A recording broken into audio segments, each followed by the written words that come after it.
আজকে আপনাদের সাথে শেয়ার করব এলএলবি ভাইভা বসি পরীক্ষার দিন আমার মনের অবস্থা কেমন ছিল এবং কি করেছি এবং সারাটা দিন কেমন কেটেছে। হ্যালো ভিউয়ার্স, কেমন আছেন? আশা করি ভালো আছেন। অনেক প্রতীক্ষার পর এবং অনেক জল্পনা কল্পনার অবসান ঘটিয়ে অবশেষে ভাইভা পরীক্ষার ডেট হয়েছে।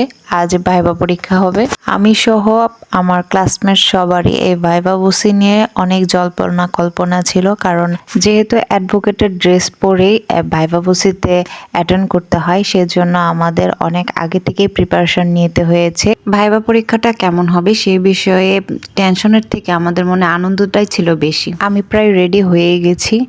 রেডি হওয়ার পর নিজেকে এই পোশাকে দেখে আমার খুবই ভালো লাগছিল, বলে বোঝাতে পারবো না। কিছুক্ষণের জন্য মনে হচ্ছিল যে আমি অ্যাডভোকেট হয়ে গেছি, কিন্তু এই অ্যাডভোকেট হতে গেলে অনেক পথ পাড়ি দিতে হবে। একটা কঠিন পথই এখনো রয়ে গেছে। বার কাউন্সিল পরীক্ষায় পাশ করতে হবে, তারপরে পার্মানেন্টভাবে এই পোশাকটা আমি পরতে পারবো। আমি যখন এলএলবিতে ভর্তি হওয়ার জন্য অ্যাপ্লাই করি, আমি তখন বাসায় কাউকে জানাইনি। তো চান্স পাওয়ার পর আমি বাসায় জানাই, আর বাসায় জানানোর পর আমার বাবা সবচেয়ে বেশি খুশি হন। তো উনি আমাকে বলেন যেভাবেই হোক আমি যেন এলএলবিটা শেষ করি। রাস্তা দিয়ে যাচ্ছিলাম আর ভাবছিলাম মানুষ দেখে ভাববে যে আমি অ্যাডভোকেট, কিন্তু আমি তো এখনো হই নাই।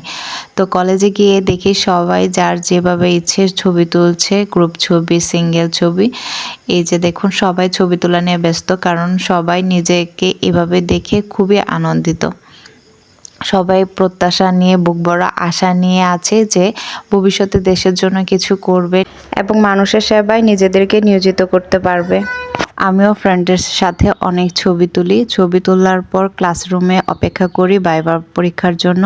তো এক পর্যায়ে ডাক পড়ে।